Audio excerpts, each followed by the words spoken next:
Hello, welcome to Virgo Philippines. So, ito yung reading natin for Virgo, summarizing Venus and Jupiter Virgos. Take only what resonates, bali hindi ito magre-resonate sa lahat. So, kunin nyo lang yung mga messages na magre-resonate para sa inyo. Kung hindi ka pa nakaka-subscribe sa ating channel, pahit na lang ang subscribe button, notification bell. Ma-appreciate ko po lahat ng likes, comments, and shares. So, this is for the sign of Virgo. Ano na lang ako guys, paki-subscribe kung hindi ka pa nakaka-subscribe. And kung gusto mo, pwede ka mag-comment. Yan, ma-appreciate ko yung comment niyo guys. Hindi niyo lang alam kung gaano ako natutuwa sa mga comment niyo. So, start na natin ang reading. This is for the sign of Virgo. Pagpasensyahan mo lang yung mga ingay sa background, ha? Hindi ko kasi makokontrol yon. Or, kung gumagalaw yung camera sa tuwing nagsha-shuffle ako, pasensya na po. For Virgo, please.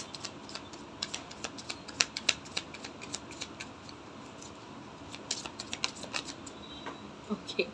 Wait lang, guys. Okay, sorry about that. So, yung card na lumabas is the Chariot. The Three of Swords. The Tower is here. At the bottom of the deck. And the Five of Wands. Okay.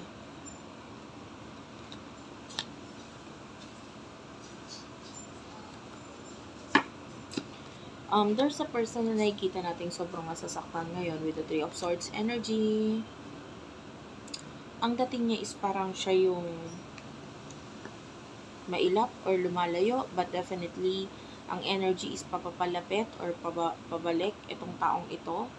Maybe with the Five of Wands, may mga pag-aaway or may mga challenges na nangyayari sa kanya or sa'yo, itong person na ito, pero I feel like there's some kind of ending right here. So, pwedeng itong person na ito is nagkaroon na ng ending sa inyo or nagkakaroon ng ending, pero ayaw niya to kasi nasasaktan siya. Okay? Itong person na to is pwedeng pursigido siya ngayon na bumalik kasi ito parang sinampal siya ng katotohanan dito eh. No? Maybe in the past naging selfish itong taong ito, and then parang gusto niya siya lagi ang yung parang mag-handle ng connection, and pwedeng nagkakaroon ng pagpapalit itong person na ito regarding sa I can see rivalry. So pwedeng may the Five of Wands is pwedeng kompetensya or pag-aaway. Yan, sa inyo nitong person na ito. Tell me more. Ba't nasasaktan tong taong to?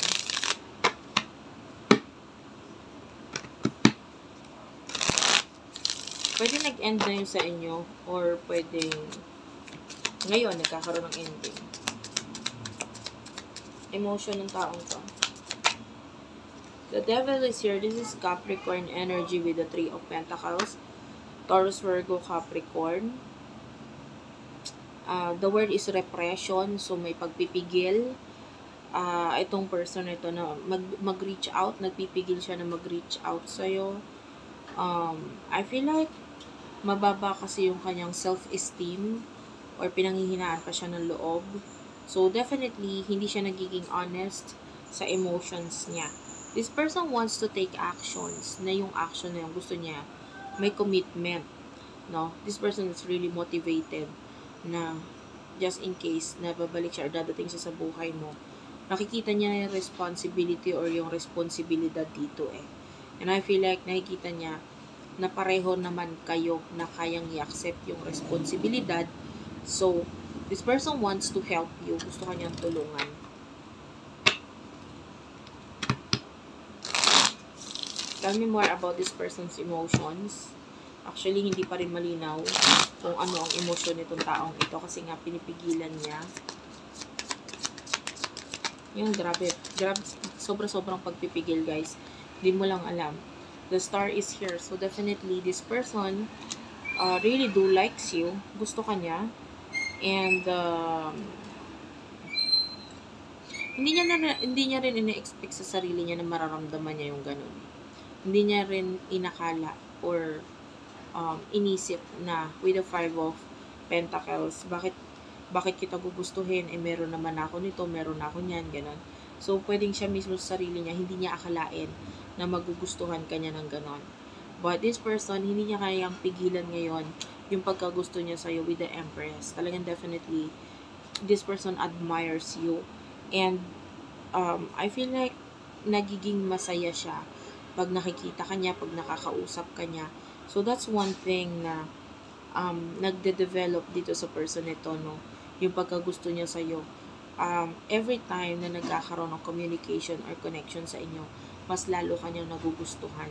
Hindi niya mapigilan yung sarili niya sa part na yun. Ano namang emotions mo para sa kanya? You do have the Justice card. For you, you want clarity. Kasi, pwedeng sa'yo, hindi mo alam kung ano dapat mong maramdaman para sa taong to eh. For now, you just want to know the truth mula dito sa taong to, then to follow na lang kung ano yung dapat mong maging maramdaman sa kanya. So, ngayon, pwedeng, hindi naman in a way na kinokontrol, pero nandun yung takot mo na just in case, ayaw mo naman mag-expect na may emotion itong taong to or what. So, paano kung wala, diba? So, sayang lang yung i-invest mong emotions, parang ganun. So, yung iba sa inyo, ayaw mo mag-invest ng emotions dito sa taong to. And I feel like, hindi mo rin talaga sure sa ngayon kung ano yung dapat mong piliin or anong maramdaman dito sa taong ito. And I feel like yung iba sa inyo, you're focusing on whatever is causing you stress right now. So, pwede may mga stress ka nararamdaman. And, pagdating sa pakikipag-connect sa kanya, part of you is parang tinatamad ka naman na. Kasi, marami ka rin ginagawa sa buhay mo. So, you're really tired, you're really busy. So, parang wala ka ng time to focus on love for now. So, yeah, you're focusing on manifestation, kung paano magiging reality, etong mga pangarap mo, mga gusto mo, dreams mo, etc. So, nandun yung focus mo. So, what will happen in the future for you, Virgo?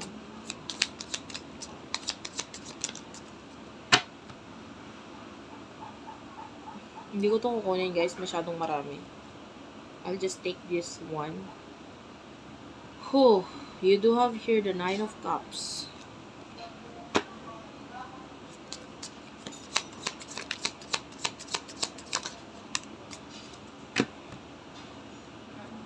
Two of Wands in reverse.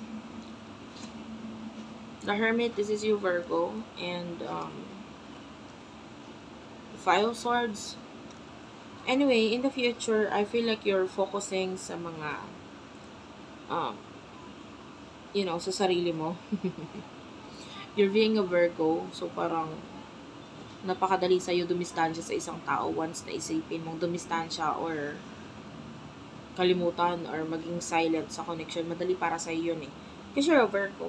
And then I feel like hindi ka willing mag-take ng risk dito sa connection na to dahil pwedeng may delay or siya kasi mismo hindi mo nakikitaan na gusto niya ang connection na ito. So, there's this coldness mula dito sa taong ito. And, you don't want to waste your time, your energy, or whatever dito sa taong to. So, sa ngayon, kung ano man yung mga problema mo sa pera, pwedeng yun yung focus mo in the near future. I can see, yung iba sa inyo, I can see the word bone. So, pwedeng may money or kikitain or pera na kikitain mula sa buto. So, I don't know, or something na may buto, like maybe poultry, mga ganyan, or something na may buto. Or maybe if you do own food business, yan, pwedeng ganun, something na may buto. At nakikita natin dito yung pagiging selfish mo pagdating sa connection, of course, kasi nagiging selfish din naman itong taong ito in the future. Then, nagiging mautak ka lang, regarding sa connection nito, kaya ka nagwi-withdraw or lumalayo or umaalis. Kasi definitely, alam mo na ikaw lang masasaktan, lalo na wala ka namang maasahan na action dito sa person na ito. Okay? I can see you being idle. Alam mo yan yung idle, parang, diba sa ano, pag naka-chat, nasa chat ka, parang away from keyboard, yung tinatawag AFK. So, pwedeng, yung connection mo with this person, dahil nagiging malabo, no? To the point na parang, ay, ayoko na muna, alayuan ko na muna, alisan ko na muna, total malabo pa naman ang connection naming dalawa. Okay? So, that's it for now. But I can see money, definitely, lalo na akong, regarding this, nababanggit ko na, yung may buto, for some of you, and you will be more observant in the near future, lalo na sa mga, guys, I can see chismis or pag-uusap, so possible na ikaw ay mapag-usapan, mapag-chismisan, or pati yung love, if you are in a relationship, possible pati yung relationship na yan, mapag-usapan din sa'yo. Okay? So, be careful. Thank you for watching, guys. I love you all, and bye-bye.